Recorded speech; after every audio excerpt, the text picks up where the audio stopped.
First things first, the league is starting to figure out just how good this Mac Jones guy really is. Are we surprised, though, by the latest praise for the rookie? Yes, Nick.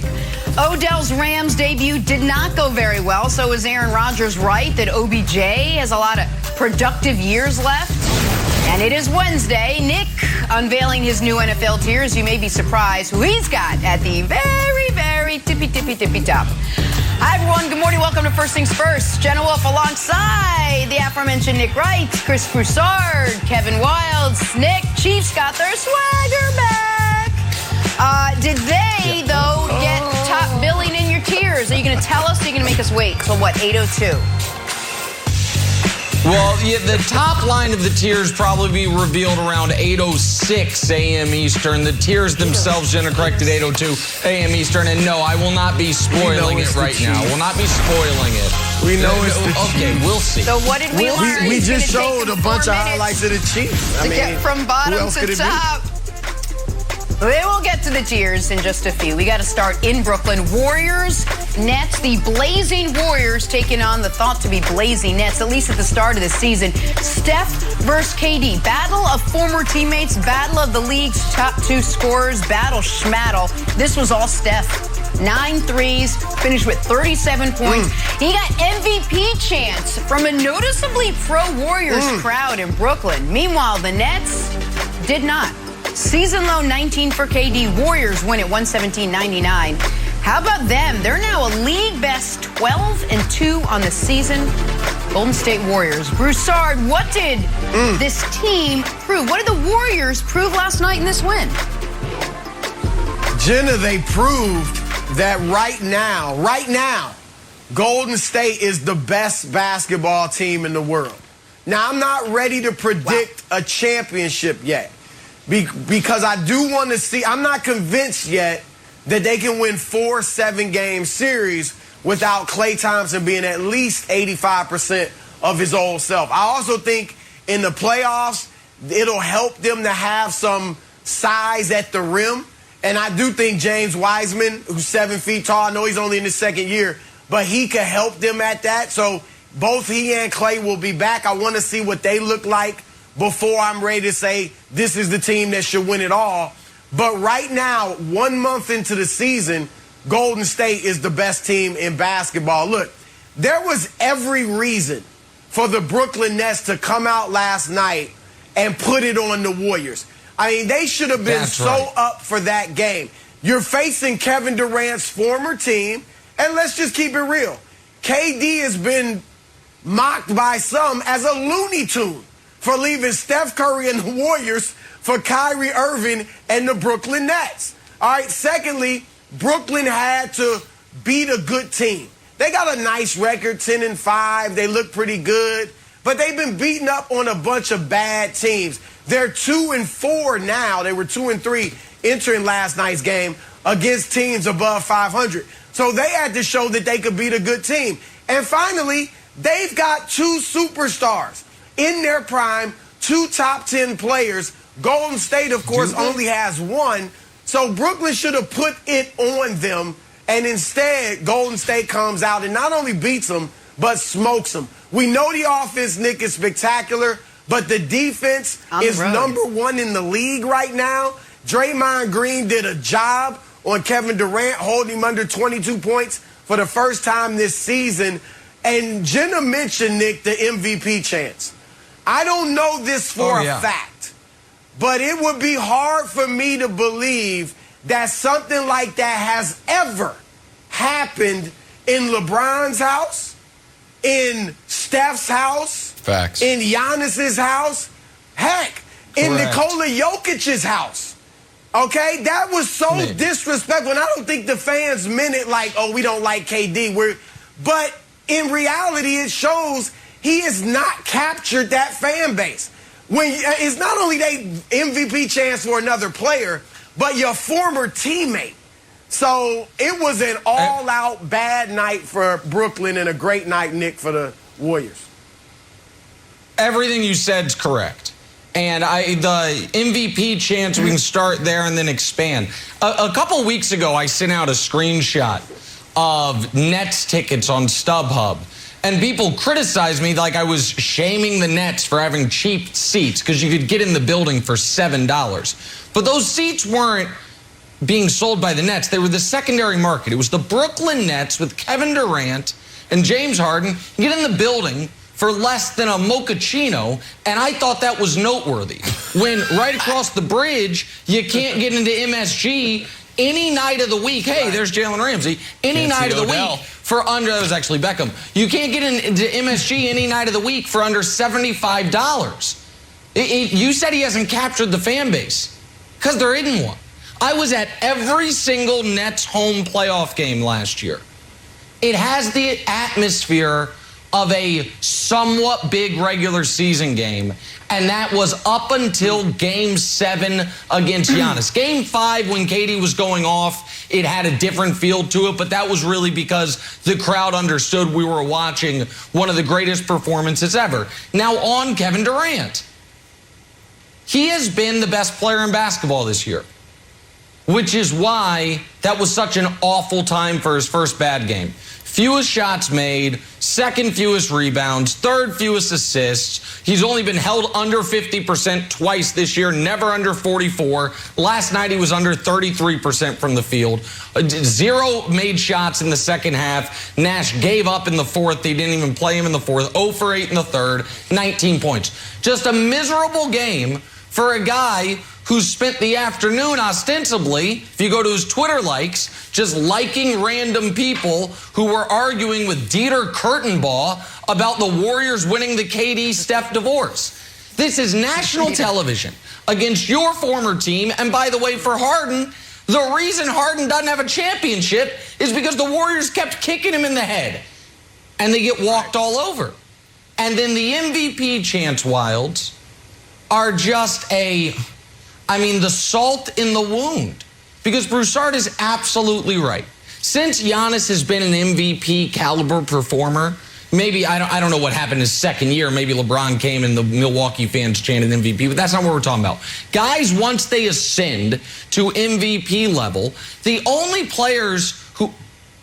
other players who get MVP chants in their building are those guys' teammates when they're trying to be nice. Like Anthony Davis might occasionally get one in Staples. Dwayne Wade got him, obviously, But it's not the opposing team. Right. And I think it is just a regular season game, kind of. Because Nash, after the game, they're like, hey, how come you've lost to the good teams? You lost Chicago, Golden State, Miami, Milwaukee. And he said, we're not in their class yet. Yeah, and I don't know if you're getting there. Blake Griffin looks cooked. Harden's not a top 10 player at the moment, hasn't been all year. And KD is allowed to have an off night. But as great as KD's been, they've been good but not great. So, yeah, I think the Nets are in real trouble, Wilds.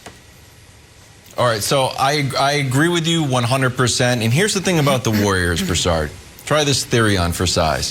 What was the hallmark of the Warriors dynasty? It was a fun team. And Steve Kerr came out and said, you know what we're going to do? Play with joy. And Kevin Durant went there, and it's like, I like playing basketball this way. The ball is moving. It was beautiful. It was beautiful basketball, and there was a joyfulness to how they played. I think that's out the window now. Or at least I think it's joy plus viciousness. And it goes back to something Candace Parker put on everybody's radar. It was Warriors-Hawks, and Candace Parker predicted exactly that Steph was going to have 50 to show Trae Young, the young Steph, you're not ready. And Steph went out and dropped 50. Candace Parker, the best sports take of the year. Then, here come the Bulls. The Bulls was like an upstart team. Steph dropped 40. And last night, Steph had 37. He got the MVP chance. And then the crowd was like imploring him to shoot. In the fourth quarter, the game is out of hand. Harden and KD are on the bench, and Steph passes up a 3, and the crowd's like, oh.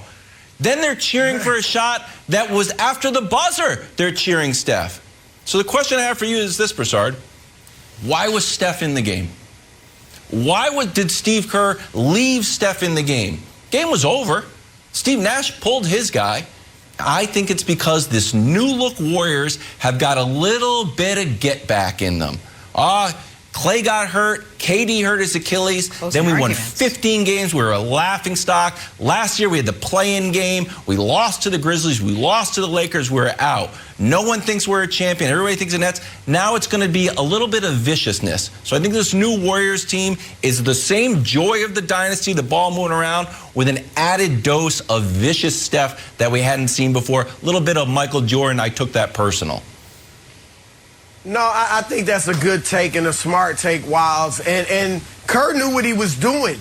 He was hammering in the nails against the Nets. Yep. He was sending him a message. This is how much better we are than you, with a smile on his face. Right. And the bigger question is, why in the world were Durant and Harden out? First of all, I'm not giving up that soon. They waved the white flag. All right? I keep them in the game. I'm trying to win. Secondly, even if it's over, I'm so upset if I'm Steve Nash that I'm leaving you out there. I don't care if we're down 35 points. I'm leaving you out there. Just suck it up, deal with it, hate this feeling so that it doesn't happen again. And I got to say this. I am so disappointed in James Harden, Nick. So disappointed in James Harden. Yeah. Now, I'm not saying he doesn't return. All right, I know you believe it's the free throws, the refs calling it differently. I think there's some truth to that for sure, but I'm giving him the benefit of the doubt that it's not just an excuse. In a couple weeks, it's going to be a full-blown excuse that, I had to, I rehabbed all summer, I wasn't ready, didn't get to play. Yeah, I'm giving you a little more time on that, Harden, but this James Harden will not cut it for the Nets. They need the old James Harden to have a chance to win it. To have any chance. I thought this was one of the best opening blocks we've ever done for a show. I agree with almost everything Wild said, with one exception. Candace Parker is brilliant, but the sports take of the year is Mahomes turned his season around with the one pass. Just for the record. God. That's the sports take of the year. You just ruined just for the record. It's the sports prediction of the year. Jenna. I just want you to know, Wild. We got to run. Well, now we know who's number one. My goodness. Hey, we can have this conversation again, revisit great takes. These two teams are going to play one more time on January 29th at Golden State. So we'll revisit the takes, Candace Parker's and yours, Nick. Back talking OBJ. He had a rough go of it in his Rams debut. Is Aaron Rodgers right that Odell has a lot of really productive years left? Talk about that next person first. Drawing a blank. Talking... Excuse me, Odell Beckham Jr. now. It was a disappointing debut for the star receiver Monday night. Targeted just 3 times, finished with just 2 catches, totaled just 18 yards. Aaron Rodgers, who was part of the Packers' effort to recruit Odell, chimed in about his debut, about Odell's debut. He said this: I wouldn't judge one performance. Obviously, he's got a ways to go to learn the offense. Similar offense that we run. Not one you can just jump in at certain positions and know it right away. So I would definitely reserve judgment on writing off OBJ. I think he's got a lot of really productive years left in his career. Aaron Rodgers really jumping to the end there. Broussard, Aaron Rodgers' comments on OBJ are blank. They were good looking out, Jenna. Now, in that interview, Rodgers said that he and OBJ have a great relationship and have been friends for years, okay? So this was one friend looking out for another, speaking positively about him. Because what Aaron Rodgers really should have said is he should have come here. He should be on the pack. All right, that would have been a better move for OBJ. Troy Aikman, the great Troy Aikman, Hall of Fame quarterback, had an interesting quote yesterday on Dallas radio. Here it is. I think Matthew now feels some of the pressure that maybe Baker Mayfield felt of, hey, we got to get this guy, OBJ, involved. And he's in the game right now because he's going to take this deep route, so on and so forth. Go to the second part of the quote is that here it is. It's not good. And it's not good playing quarterback when you feel pressure to get the ball to one particular player. It just doesn't work. Now, look, I think this quote from Aikman is premature. OBJ had nothing to do with that loss the other night, okay? He had no practice time.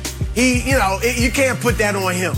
All right, however, I do agree with Aikman's philosophy, all right, and his thinking in that when you have a celebrity diva receiver who is a big, huge personality, one of the biggest in the league, it can be difficult because receiver's the most dependent position in the league. If I've got a diva defensive player, he can do his own thing regardless of the other. I get that they're somewhat connected, but he's living on his own, and he's going to ball whether, no matter what anybody else does. If I got a diva running back, I just hand him the ball, he does his thing. Even quarterback can control his own destiny. A receiver cannot control his own destiny. All right, so when you got a diva one that everybody's watching, how many targets, how many catches, is he fitting in, is he happy, is this working, does he get along with the quarterback? That can be nauseating for a QB. And I think that a celebrity like OBJ has to go to a quarterback who's unimpeachable. Now, he'll have his moments with Stafford, but to be his best, the quarterback has to be unimpeachable. So if he's not getting OBJ the ball, if OBJ doesn't have several targets one game, you're not blaming the unimpeachable quarterback, the Aaron Rodgers, the Tom Brady, the Patrick Mahomes. Stafford will get blamed. If OBJ doesn't start getting catches and making impact, people will look at Matthew Stafford because he's not unimpeachable. Aaron Rodgers, OBJ would have been better, Nick, in Green Bay with Aaron Rodgers or Tampa Bay or somebody like that. Kansas City. Yeah, or maybe Kansas City. Listen, I think Aaron Rodgers' comments on Odell Beckham Jr. are measured, which very few comments on Odell are measured these days. I think he's right. I mean, the guy was on the field for 15 snaps, was targeted 3 times. I understand one of those targets was a pick. Did Odell cut off his route? Yeah. Was that also a terrible decision by Stafford? Yeah. But these are measured comments. But listen, I do understand the criticism of Odell in totality. When you look at it, there is a legitimate question. Does he make his teammates better? The guy's never won a playoff game. He underachieved despite a massive record-setting contract. And, his supporters will say it's always been the fault of the supporting cast, not his own. Oh, wait, hold on, what's that? Oh, I'm sorry, I was describing Matt Stafford there, not Odell Beckham Jr. Oh. But we never hear it that way. Wait, never won a playoff game, record-setting contract. Do you actually make your teammates better? You're actually playing the most important position, quarterback, not wide receiver. But God forbid the quarterback who actually throws the interception be blamed for the interception. It must be someone else's fault. Couldn't be Stafford's fault. We've never seen Stafford make head-scratching decisions. Wait, we have his whole career. So yeah, I think these are measured comments. But yeah, I'm glad that once again, if a Matt Stafford team slightly underachieves, we'll have a reason to know it can't be Stafford's fault. Listen, what do you want a quarterback to do? It's not like he has major impact on the game like a wide receiver does. What do you want a quarterback to do, Wilds? Okay. It was a weird throw. It was a weird interception, let's just say that. And if Odell wasn't on the team, I don't know if he's like, you know what? Maybe Cooper Kupp is down there somewhere. Just saying, it's a weird thing. So, Broussard, I take you into a little bit behind the scenes of the inner workings of the show. We got the Bud list, Broussard's underdress list. I also have an undercover watch list for the Bud list. I have my own list. I'm always like, what's going on the Bud list? And I sort of feed it to Broussard, like, what do you think? He's like, well, let's keep those on the back burner. So, Broussard, question for you. When does Odell go on the Bud list? Oh, all right, can't one game, not that, and they got a bye week. They got the Packers. On the Bud list against the Packers or no? Okay, suppose he doesn't do anything against the Packers. Then you've got Jacksonville. Is Odell supposed to score a touchdown in Jacksonville? I would hope so. Then you got the Cardinals. At some point, national media, the Rams themselves be like, hey, what's the deal with this guy? So, Broussard, how long of a grace period are you giving Odell and Matthew Stafford to work? Well, I believe, if I'm not mistaken, OBJ was on the Bud list a few weeks ago. I think. I'm pretty sure he was. That's right. But look, and that's what I'm talking about, Wilds, with Aikman's comments. All right, OBJ, if he doesn't get a bunch of catches in the next 2 games, people will say, what's going on with OBJ? What's wrong? Is it working?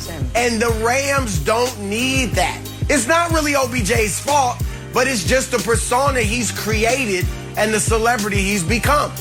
But I will watch him. He might end up on the Bud list. I might want to inspire you. You know who that's has what the Bud been? list does. Oh, that's. You know who has been on the Bud list multiple times, Chris Broussard? Patrick He should Mahomes. be so lucky. Should we talk about Patrick Mahomes? Mahomes got back on track Sunday night, blowing out the Raiders. Stretch. Question now, will KC be back on top of Nick's NFL tiers as a result? First things first. It is 8:04 on a Wednesday morning, which means it is 4 minutes past 8. Also means it officially NFL tier time. Hey, week 10 was a doozy. A number of blowouts, a few surprises. Looking at you, Tampa. And then you had, like we talked about, Odell's first game as a Ram. Still got 8 more fun-filled weeks of regular season madness to go. But Nick, take us through your NFL tiers entering week 11. Yeah, if there's ever a time you need the tiers, it's this week. I'm not one for cross-media Facts. criticism, but still, folks should check out the ESPN.com power rankings this morning because they are literally the standings. It's unbelievable. Like, folks, why write the article if you're just going to rank them by record? Here's an accurate Shots depiction, fired. bottom to top. Well, if shots fired, it's just the truth. Sorry, NFL Nation. All right, there. The bottom 2 rows don't matter. The top 2 rows of the bottom, still alive, but barely. Gonna have to win like 4 of your next 5. You don't get names. When you don't get names on your tiers, you know you're in trouble. All right, next grouping. A little copyright infringement by me. Panthers, Colts, Vikings, Niners. As Kevin Wildes would say, I'm watching. Could you make the playoffs? Any of you could. I didn't think you could a few weeks ago. Now all of you, I think, can. Get it together, group. Chargers, you've lost 3 of 4. Saints, you lost back-to-back games. Bengals, you lost back-to-back games. Steelers, you just tied the Lions, which counts as 3 losses. Get it together, group. All of you could still make the playoffs, but you got to get it together. All right, show me the next grouping. Here, because by the way, we are now up to the top 10 teams in football. Go respect. So I have real concerns about the rosters of these teams. The Ravens defense has not been what it once was. I have concerns about the Patriots offense as a whole. However, Lamar is turning into the greatest dual threat quarterback ever. Belichick is the greatest coach ever. So either of those teams in a singular playoff game is going to demand respect of its opponent. That's why they are at the fringe of the top 10. Now we're at the top 8. Give me the next grouping. Let's go. This one's tough. 3 losses? Really? All of these teams, if you would have looked at their schedule before the start of the year and said today, November 18th, what's the maximum amount of losses they could have? You would say worst case scenario would be 3. And they all have 3. Now, they haven't been exactly the ones you would have expected. Like Tampa, you would have been like, well, if they're going to have 3 losses, they lose to Dallas. They beat Dallas, but then they lost to Washington. The Bills, you'd be like, well, if they're going to have 3 losses, they lose to the Chiefs. They beat the Chiefs, but they lost to the Jags. So these teams, we want to believe they're great. But the fact that they're all sitting at 3 losses right now is concerning. This one's tough. Injury alert. Listen, these 2 teams are excellent. However, Kyler's now missed back-to-back games. Derrick Henry's obviously done for at least the regular season, maybe the whole year. They deserve to be considered true contenders, but when you're both missing your best players, it's hard to put you up top with the top 3 teams in football. Give me the number 1 contenders. Now, I know what your immediate reaction is going to be. Nick, the Chiefs? You really have the Chiefs on the same level as the Packers right after they beat the Packers. Why wouldn't they be higher? Well, the answer is, I don't know if people know, the Packers were missing a key player or 2 in that game. So I think it's fair to have the Chiefs and the Packers on the same level. Also, Kansas City, right now, I said it Monday, I will say it again. If you let any playoff team in the AFC draft their AFC opponent, do you really think any teams picking to play the Chiefs before they pick the Titans, picking to play the Chiefs before they play the Patriots? Maybe there's an argument that some people would rather play the Chiefs than the Bills, but you know who doesn't feel that way? Jacksonville, who beat the Bills. And then the favorites. Yeah. There's real bad rumors going on about what it means to be a favorite on the tiers. And Broussard might get to them. The Cowboys. Cowboys, 3-time. They're like they're like Jack Nicholson at the Oscars. 3 times they've been atop the tiers. Cowboys, they had a hiccup game. They weren't ready for Denver. We're going to give them a mulligan. They responded to that by annihilating those scrappy Atlanta Falcons. They retake the top spot for the 3rd time this year atop the tiers. There it is, Broussard. I've got to say, I think the committee did great work. Committee was a little committee. We met early yesterday because we all had to get to Barclays to do MVP chants for Steph. Yep. We started those, by the way, the committee, dual action committee. But I really think the committee did a great job. Your thoughts? All right, Nick, you know this. Usually I rip your tears to shreds. And as I'm watching you unveil level after level after level, I'm sitting here thinking, you know what? I'm shocked. These are actually good. I agree. Thanks, buddy. I agree. And the titles, too. The titles worked for the first time in a while. But then you had to blow it. And America might not understand yet where I'm going. So let me let you in on a little secret, America. You're looking at the tiers and saying, wow, Nick's got Dallas at #1. He really is objective. He's not just blowing smoke when he talks about how objective he is. But America, sad to say, no. He is not objective. It's the same old Homer, Kansas City bias that we've always seen with the tiers. And here's why. Nick's tiers have become, as opposed to the Bud list, which inspires players to play their best football, Nick's tiers have become a death knell, a predictor of doom. All right, the kiss of death. Look at this, America. 6 of the last 7 teams at #1 lost that week. 6 of the last 7.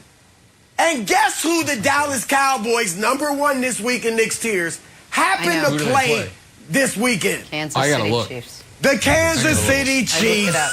I gotta look. All that Nick has just used his negative mojo of the tiers to sabotage the Dallas Cowboys and all but guarantee a victory for his Chiefs. The Chiefs will beat Dallas, rock it down because Dallas is #1 on the tiers. And next week, that'll be interesting. Will Nick put the Chiefs at #1 knowing that it's going to mean a loss? So, Nick, you had me at hello, but you lost me at goodbye with the Cowboys. Listen, at #1. I don't believe in curses or black cats or stepping under ladders. I just believe in dripping in objectivity. So, all I know is this. I didn't realize the Chiefs played the Cowboys this week. Seems like a big game. We'll probably talk about it at some point. That is extra pressure on the Cowboys Wilds. It also means the Chiefs could be all the way back. But if you lose to the #1 team in football, I mean, there's no shame in that. I mean, you lose to the best team in the league, So I mean, there's a lot to juggle here. But overall, Wilds, I think Broussard's point is great job by committee. So thank you. I appreciate that on behalf of the committee. Your thoughts, Wilds? Well, I agree about losing to the team at the top. Like, even if you take them to overtime, like the Mac Jones and the Patriots did. So that retroactively, you said that was a bad loss, actually a good loss. So here's the thing. Everyone's saying, oh, there's so much parity in this year. It's so weird. I can't figure out any team can beat any other team. Every team has got a bad loss. Do they, though? Are you sure the New England Patriots have a bad loss? Because I don't think they do. Let's look at the 7 AFC playoff teams, because I think the Patriots need to move up the tiers a little bit. Week 4, Tennessee loses to the Jets. Horrible. Chargers got blown out by the Ravens. Then the Ravens start feeling themselves. They got blown out by the Bengals. Then on Thursday, they were lost. Lamar's like, I don't know what's going on here. Lose to the Dolphins. Kansas City was shut out in the first half, even though Nick has turned the second half of that game, which was a blowout, into a good statistic. You lost 27-3. Buffalo was asleep at the wheel, went down to Jacksonville, lost. Steelers, I'm counting this as a loss. I don't count half a tie as half a win. I'm a glass half full guy in my real life, glass half empty guy when you're playing the Lions and you tie. So, Nicholas, where is the Patriots' bad loss? It doesn't exist. Oh, they lost to the Dolphins. Yeah, by 1 point, week 1 in Mac Jones' premier game. No one on the earth, literally, no one on planet Earth from the North Pole to the South Pole said, wow, horrible loss for the Patriots. Horrible, ugly, disgusting loss, 17-16, and Mac Jones. The horrible loss. No one said it, so don't try to retroactively say it. And here's why that statistic is important. All of those teams have some sort of Achilles heel, flaw, weird thing happening. The Patriots have not. They lost to a good Saints team. They lost by 1 point in Mac Jones' first game. They lost to the mighty Tampa Bay Bucks in Brady's worst game. And they lost to Dallas, who was at the top of the tiers, in overtime. Okay. That's it. So all these other teams have flaws, but the Patriots are running around there like Greek gods, and they don't have Achilles heels. Nice try. There's no Achilles heels to this team. We have no bad losses. Okay. It's true, and you know it. This is such a fascinating thing, and we can do this. We could do this in a lot of walks of life. Like I've never been as a teenager. I was never arrested, as long as you remove the time I was arrested. What? Huh? Can't do that. You can't say the Patriots have no bad losses as long as we remove the bad loss. You're right, Wild. It wasn't a bad loss. In the moment, it wasn't. But then when the Dolphins went 2 months without winning, can we show Wild's fancy graphic again? Because I don't know if you did this or if our production team, who is as embarrassed by this take as I am, just screwed you over with it. Show Wild's bad losses graphic and riddle me this, genius. The Ravens.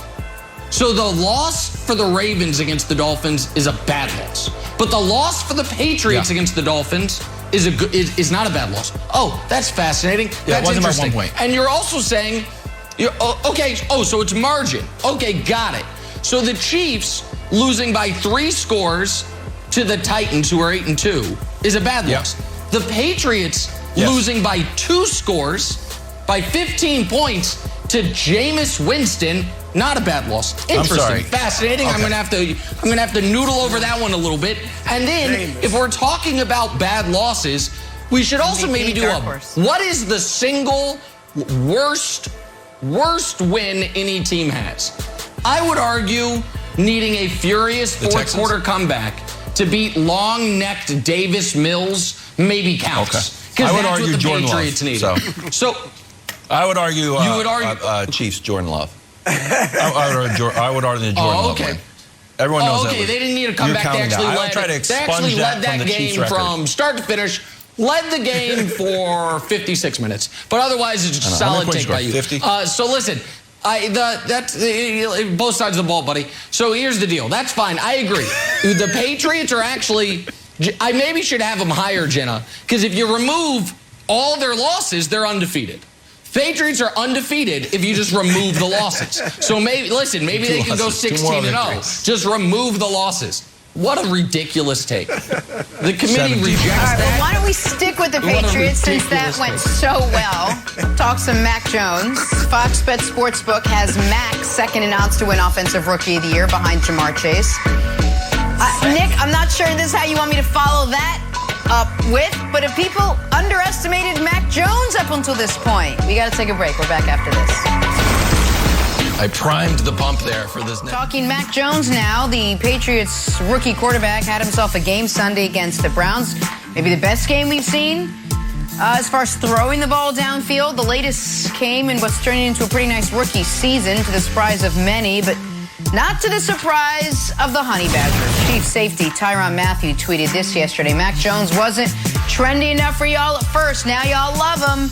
Y'all funny day in and day out. Y'all should be on Comedy Central. He said, you don't throw sidearm, wonder who he's talking about, or run fast, can't imagine who, so people knocked him. Dude can play quarterback, period. High praise from one of the league's top defenders. Nick, what do you make of Tyrann Mathieu's praise of Mac Jones? I understand what he's saying, which is if you were way down on him coming into the draft and now you think he's great, you're being a little too fickle. But I'm the resident Mac Jones critic on this show, I guess, but I've been consistent. Everyone understood he was the most pro-ready of any of the quarterbacks. And I thought everyone understood he also had probably the most limited ceiling. Now, I didn't understand the Zach Wilson hype, and I didn't watch Trey Lance. He had opted out the COVID season really made it to where he couldn't play, and then so you're going to watch North Dakota State in 2019. I didn't. It just, full disclosure. So I thought Trevor Lawrence, Justin Fields were clearly better, and I still do. The Wilds, I understand you think I'm being unfair when I say, yeah, it was an amazing game. He threw for 198 yards.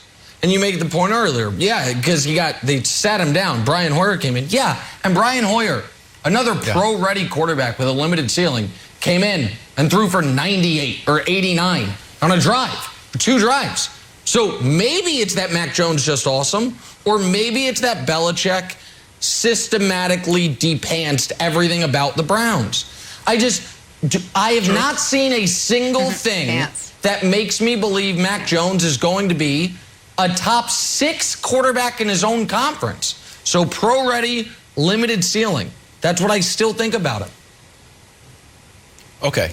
Do you think that Mac Jones will go 0 for Super Bowls in his entire career if he has a long tenure with Bill Belichick and the Patriots? You think he'll go over Super Bowl? I don't think he'll win a Super Bowl.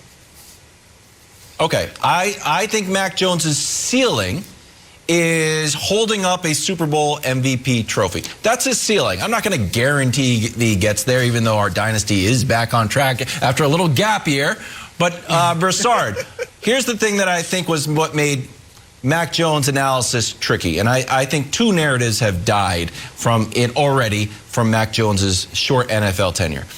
The first narrative that died was that the Alabama quarterback is a product of Nick Saban and the Alabama mystique. And I think that makes guys tough to judge. Here's who has won national championships with Alabama under center. Greg McElroy won 1. A.J. McCarron won 2. Jake Coker won 1. Jalen and Tua split that one. And Mac Jones. I think Mac Jones is better than all those guys already. So I think that makes it hard because you look at it like, wow, good stats, a winner, but is that just Nick Saban? The other tricky thing is, last year when Mac Jones came out, 6 Alabama guys went in the first round, tied the record. So I think it's a fair question, including the Heisman Trophy winner. It's a fair question when you're judging a guy out of Alabama, like, well, is it him or is it all the talent surrounding him, including on the defensive side of the ball? Here's the other thing.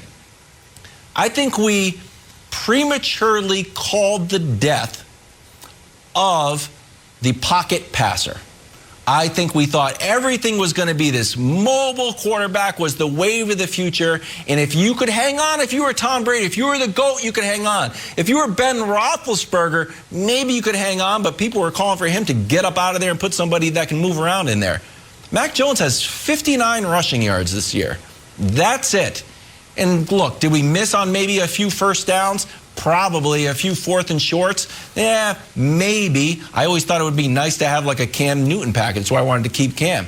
But overall, I think Mac Jones' ceiling is winning a Super Bowl. Maybe he won't be as good as Josh Allen someday. All right, guess what? I don't care. If we win the Super Bowl, that's all that matters. I agree with you, Wiles. That is his ceiling, especially with Belichick. There's no question about it. I'm not guaranteeing it like you, but I agree there's a shot there. And, Nick, look, Tyrann Mathieu, one of the beloved leaders of your beloved Chiefs, was not tweeting at you, you're right, point. Because you haven't yet hopped on the Mac Jones bandwagon. But then again, he was tweeting at you because he said, oh, the guy's not trendy. He doesn't throw sidearm. He doesn't run fast. And that's why you don't like Mac.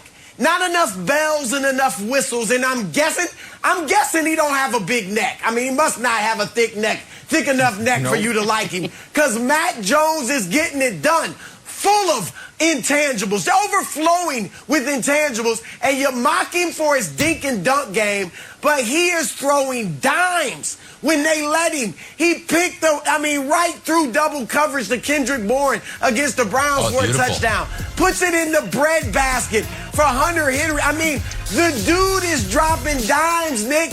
Get on the bandwagon or Tyrone will be tweeting about you pretty soon.